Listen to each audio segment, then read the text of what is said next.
अस्सलाम वालेकुम नाज़रीन, उर्दू टीवी चैनल में खुशामदीद। ड्रामास प्रोमो के साथ हम हाजिर हैं।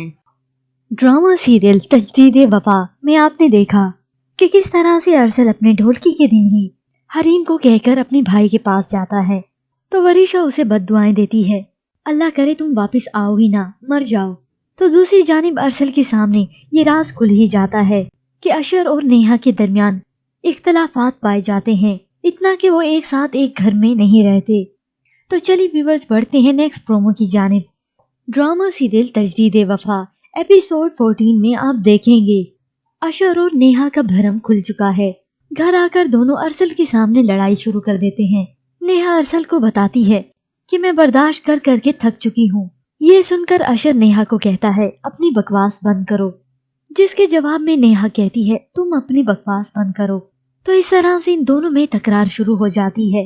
अरसल कहता है प्लीज चुप करें, लेकिन वो चुप होने का नाम ही नहीं लेते। आखिर वो चिल्ला कर कहता है ठीक है मैं यहाँ से जा रहा हूँ। और व्यूअर्स पिछली प्रोमो के मुताबिक अशर नेहा को गुस्से में आकर तलाक दे ही देता है।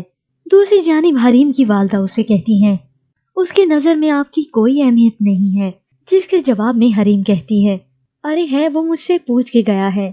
और आखिर ये बातें सुनकर हरीम की वालदा कहती हैं और आपने जाने दिया, उसके भाई को तो खुद आना चाहिए था, कितने नखरे हैं इन लोगों को। उधर शादी की तैयारियां शुरू हैं। अशर के पास कॉल आती है और उसके वालिद कहते हैं कि अरसल कहाँ है, जिसके जवाब में अशर जवाब देता है क्या अरसल घर नहीं पहुंचा, उसे तो यहाँ से गए हुए 2-3 दिन हो चुके हैं। अरसल के वालिद ये सुनते ही हैरान हो जाते हैं कि 2-3 दिन हो चुके हैं, कहाँ गया वो। व्यूअर्स आपके ख्याल में अरसल आखिर कहाँ गया? क्या वो अशर और नेहा की ये लड़ाई देखकर दिल बर्दाश्ता हो चुका है या फिर शादी के नाम से डर चुका है? क्या अरसल की शादी हरीम से होगी या हरीम की शादी किसी और से होने वाली है? हमें अपनी कीमती राय जरूर दीजिएगा। मजीद ड्रामास प्रोमो के लिए आप देखते रहिए उर्दू टीवी।